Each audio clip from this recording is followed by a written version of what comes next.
माधोपुर गांव के रहने वाले एक संपन्न किसान के दो लड़के थे। एक शशांक और दूसरा शेखर। दोनों भाई जब किसी छोटी सी बच्ची को देखते तो दौड़कर माँ और बापू के पास जाते और कहते, बापू बापू मेरी छोटी बहना कब घर आएगी। कभी कभी छोटा भाई शेखर रोने लगता तो हरिप्रसाद और उनकी पत्नी कुंती बच्चों को दिलासा देती और कहती, आएंगे बेटा, आएंगे, ज़रूर आएंगे। रास्ता लंबा है और बहन भी छोटी है, इसलिए आने में समय लग रहा है। बच्ची के लिए हरिप्रसाद और उनकी पत्नी कोई उपाय उठा नहीं रखा। पूजा पाठ, व्रत, उपवास, मन्नत और अनुष्ठान रखना, सभी कुछ उन्होंने किया। देखते देखते 15 साल बीत चुके थे। एक तरह हरिप्रसाद और उनकी पत्नी मन से हार मान चुके थे कि अब उनके घर कोई कन्या जन्म नहीं लेगी। बड़ा बेटा शशांक अब कॉलेज में पहुंच चुका था और शेखर 8वीं कक्षा में। दोनों भाई अभी भी रक्षाबंधन के दिन बहन की राह देखते। शायद भूले भटके कोई बहन घर में आ जाए। एक दिन गांव के पुरोहित से हरिप्रसाद ने पूछा, क्या कोई ऐसी भगवान की पूजा है जिसे करने से मन्नत पूरी हो जाती है। पुरोहित जी ने कहा, हाँ, एक ऐसी पूजा है जिसे पूरा करने से भोलेनाथ खुश होकर उसकी इच्छा को पूरी करते हैं। यदि सावन में कोई व्यक्ति कांवर में जल लेकर बाबा भोलेनाथ को चढ़ाता है तो वह इसकी इच्छा पूर्ण हो जाती है। सावन आने पर हरिप्रसाद और कुंती कांवर जल लेकर शिव की नगरी बाबा बैद्यनाथ धाम गए और वहाँ उन्होंने भोलेनाथ की पूजा की और कहा, हे प्रभु, यदि आप मुझ गरीब की पूजा से प्रसन्न हैं तो मेरी झोली में एक कन्या डाल दीजिए।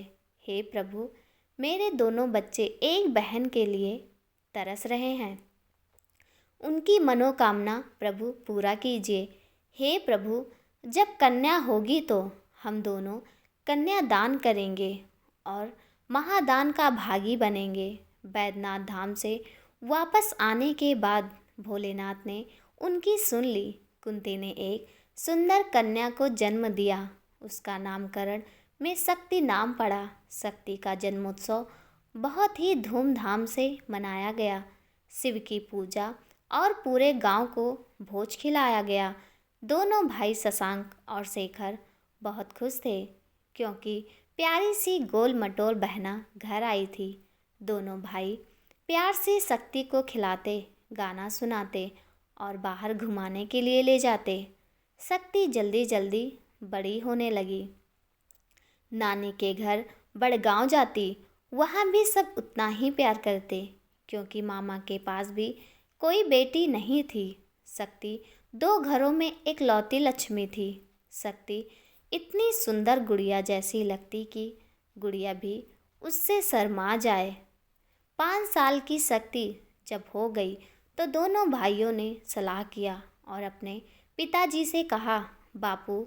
तो हरिप्रसाद ने कहा, कहो क्या बात है।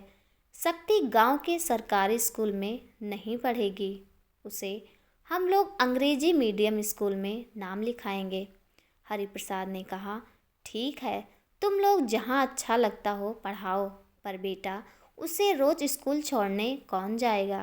बेटा, मैं तो उधर नहीं जा सकता क्योंकि मैं उधर जाऊँगा तो इधर काम कौन देखेगा। शशांक ने कहा, बापू इसकी चिंता छोड़ दो, मैं उसे ले जाया करूँगा और ले आया करूँगा। ठीक है, जैसा तुम लोगों की मर्जी। यह कहकर हरिप्रसाद खेतों की ओर चल दिए।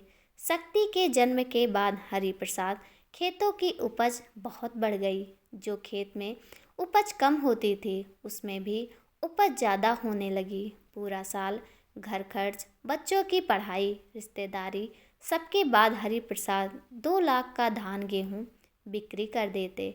इस तरह वो एक संपन्न किसान की गिनती में आते थे। शक्ति स्कूल पढ़ने के बाद कॉलेज में पहुंच गई। शशांक स्टेट बैंक में एक अधिकारी हो गया और शेखर एक आयकर अधिकारी हुआ। हरिप्रसाद ने कुंती से कहा, शक्ति की माँ, बच्चे अब काम पकड़ लिए, अब उनकी शादी कर देनी चाहिए। कुंती ने कहा, मैं भी यही सोच रही थी। लड़के जब नौकरी में आ गए तभी से ही लड़की वाले रिश्ते के लिए आना शुरू कर दिए। कहीं घर अच्छा तो कन्या नहीं, कहीं कन्या अच्छी तो घर नहीं। शशांक के बैंक में एक ममता नाम की लड़की कैशियर थी, जो शशांक को अच्छी लगती थी। उसकी व्यवहार, कुशलता, शालीनता शशांक को सभी अच्छा लगता था, पर वह ममता से कह नहीं पाता था। एक दिन लंच में समय ममता से पूछ ही बैठा, ममता, कहिए सर, तुम्हारे पिताजी तो तुम्हारी शादी के लिए परेशान होते होंगे। नहीं सर, ऐसी कोई बात नहीं है। हम लोग सभी बहन छोटे थे तभी पिताजी का दिल का दौरा पड़ने से देहांत हो गया। घर में सबसे बड़ी मैं हूँ। 2 भाई और 2 बहन हैं। एक भाई कॉलेज में पढ़ता है और सब अभी स्कूल में ही पढ़ते हैं। शशांक समझ गया कि पिताजी नहीं होने से घर ममता को ही देखना पड़ता है। ममता के ऊपर काम का बोझ बढ़ जाता तो शशांक उसकी मदद कर देता। एक दिन कॉलेज से लौटते समय शक्ति ने ममता के साथ चाय पीते देखा। तो वह कुछ नहीं बोली। घर आकर शशांक से पूछा, भैया, आपके साथ जो लड़की चाय पी रही थी वो कौन है और क्या करती है? शशांक ने कहा, बहना, वो मेरी दोस्त है, बैंक में मेरे साथ काम करती है, उसका नाम ममता है। भैया, ममता आपको ज़्यादा अच्छी लगती है क्या? क्या वो तुम्हें पसंद है? हाँ बोलो, नहीं तो मैं बापूजी से कह दूंगी। शशांक ने कहा, अच्छी लगती है, पर बापू से ना कहना। दूसरे दिन शक्ति ने माँ से कहा, माँ, एक लड़की है जिसका नाम ममता है, वह भैया के बैंक में काम करती है। भैया को वह बहुत अच्छी लगती है, तुम बैंक जाकर उसे देख लो। दूसरे दिन कुंती ने कहा, शशांक, मुझे आज बैंक ले चल, तुम्हारी दोस्त ममता को देखना है। शक्ति ने मुझे सब बता दिया है, देखने के बाद मैं चट मंगनी और पट ब्याह कर दूंगी। शशांक माँ को लेकर बैंक आया और ममता से परिचय कराया। कुंती भी ममता की शालीनता और व्यवहार से मोहित हो गई और उसने ममता से घर का पता लेकर चली आई।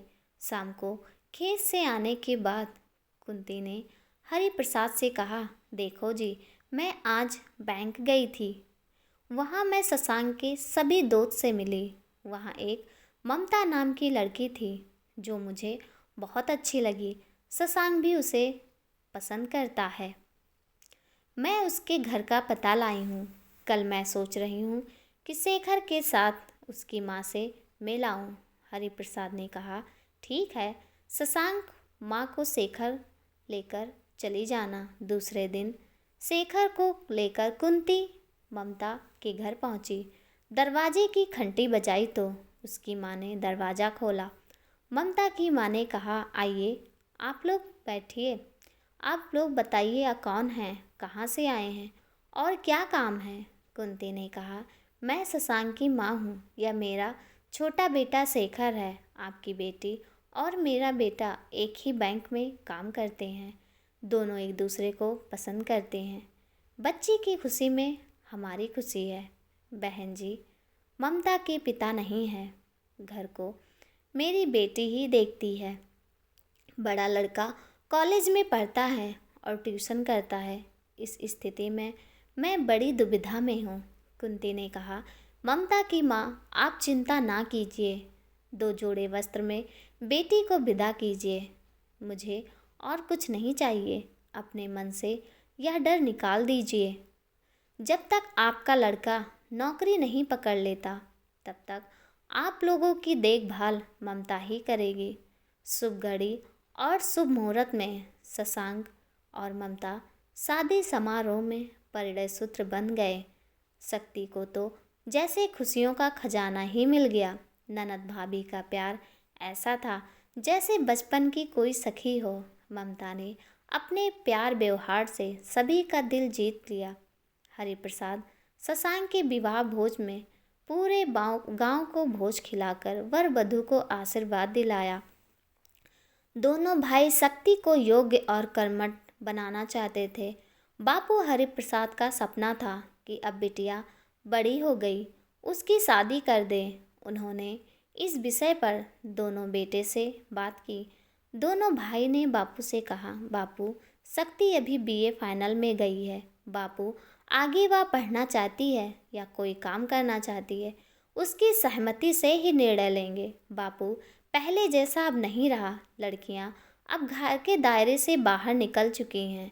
अगर शक्ति कुछ भी ना करना चाहे तो योग्य घर वर देखकर शादी कर देंगे। हरिप्रसाद ने कहा, शशांक मैं सोच रहा था कि पहले शक्ति का विवाह करूँगा, फिर शेखर का शक्ति के शादी में देर करूँगा तो शक्ति की उम्र बढ़ जाएगी। शशांक ने कहा, बापू पहले आप शेखर का कर दीजिए, फिर हम लोग शक्ति की शादी बहुत धूमधाम से करेंगे और मन की सारी इच्छाएं पूरी करेंगे। लड़की वाले तो शेखर की शादी के लिए आ ही रहे थे। राम संजोग जो एक ठेकेदार थे, उनकी बेटी अंजलि से शेखर की शादी तय हुई। राम प्रसाद ने अपने तरफ से कोई मांग नहीं रखी।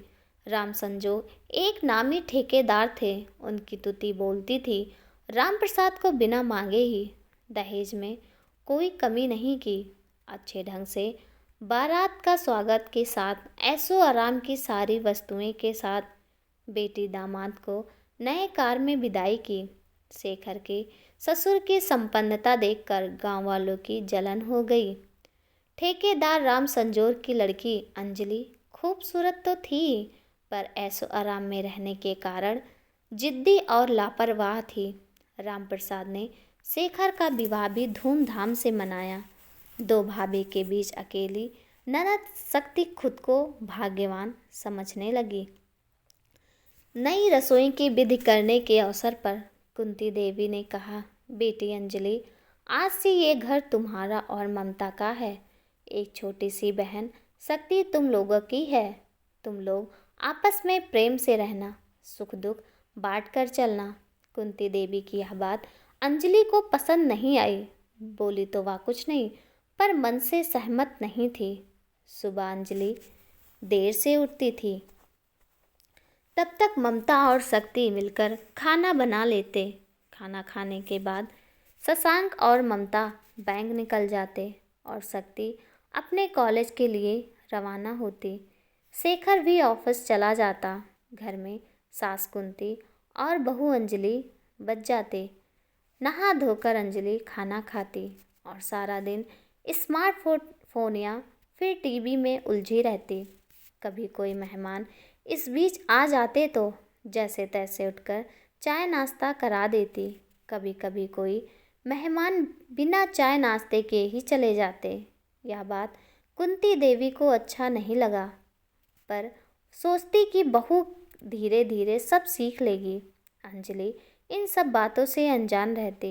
इसी बीच ममता गर्भवती हो गई तो उसे परेशानी हो लगी। कुंती ने अंजलि से कहा, बहू ममता की तबीयत ठीक नहीं रहती, तुम सुबह उठकर शक्ति के साथ मिलकर घर का काम कर लेना। अंजलि ने कहा, मैं सुबह उठ नहीं पाती, छोटी बहन शक्ति सुबह का काम कर लेगी और मैं शाम का काम कर लिया करूँगी। शक्ति बड़ी भाभी के लिए जल्दी उठती और जल्दी जल्दी काम करती। उसे काम करता देखकर ममता भी लगती। कभी कभी छुट्टी ले लेती। एक दिन ममता ने शक्ति से पूछा, बहन बीए करने के बाद क्या करोगी? कोई काम करोगी या फिर पढ़ोगी? शक्ति ने कहा, भाभी मैं अंग्रेजी में पीजी करूँगी और उसके बाद कॉलेज में प्रोफेसर बनूँगी। ममता ने कहा, बहुत ही सुंदर विचार है। तुम्हें प्रोफेसर बनने में मुझसे जो बन पड़ेगा वो भैया और मैं करूँगी। उसके बाद ही हम लोग शादी के लिए सोचेंगे। शक्ति बीए फाइनल में 83% नंबर लेकर पास हुई। घर में अपने दोनों भाइयों से अव्वल आई थी।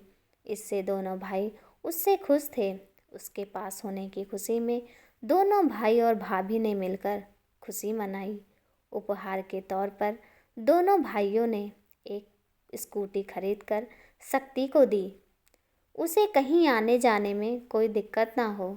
शक्ति को अंग्रेजी में पीजी एडमिशन मिल गया, क्योंकि बीए आंसर में अंग्रेजी में ही था। भैया के दिए तोहफे से शक्ति बहुत खुश थी। देखते देखते शक्ति बुआ भी बन गई। शशांक का लड़का बहुत ही प्यारा था। पूरे गांव, पूरे घर के लिए एक खिलौना आ गया था।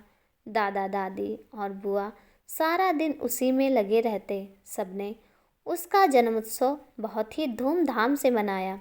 नामकरण समारोह में बुआ शक्ति ने उसका नाम उत्सव रखा। बुआ उत्सव को दूध पिलाना से लेकर दिन भर की देखभाल दादी ही करती। कभी भी चाची उसकी देखभाल में हाथ नहीं बटाती। उत्सव रोता तो अंजलि कहती, माँ उत्सव को लेकर बाहर बैठिए, मुझे नींद में बाधा हो रही है। इसी बीच शेखर का प्रमोशन हो गया। उसे सरकारी बंगला, कुक और नौकर सभी मिला। शेखर को वहाँ जाने का मन नहीं था, पर माँ, पिताजी और भैया के वजह से वहाँ जाना पड़ा। वहाँ जाने के बाद अंजलि और भी घमंडी और लापरवाह हो गई। हमेशा यही सोचती कि मेरे जैसे तो कोई नहीं है। मेरे पिताजी एक संपन्न ठेकेदार और मेरा पति एक अफसर है। मैं जो चाहूँ कर सकती हूँ। उसने एक दिन शेखर से कहा, सुनते हो, क्यों ना हम लोग शहर में घर बना लें। शेखर ने कहा, नहीं, जब तक हम लोग शक्ति की शादी नहीं कर लेंगे तब तक हम लोग कुछ भी नहीं सोचेंगे। अंजलि ने कहा, उसकी शादी में बड़े भैया भी तो मदद करेंगे, वो उनकी भी तो बहन है। अंजलि, तुम चुप रहो। शक्ति हम दोनों भाई की प्यारी बहन है, इसमें तुम कुछ ना ही बोलो तो अच्छा है। अंजलि गुस्से में आकर वहाँ से चल दी।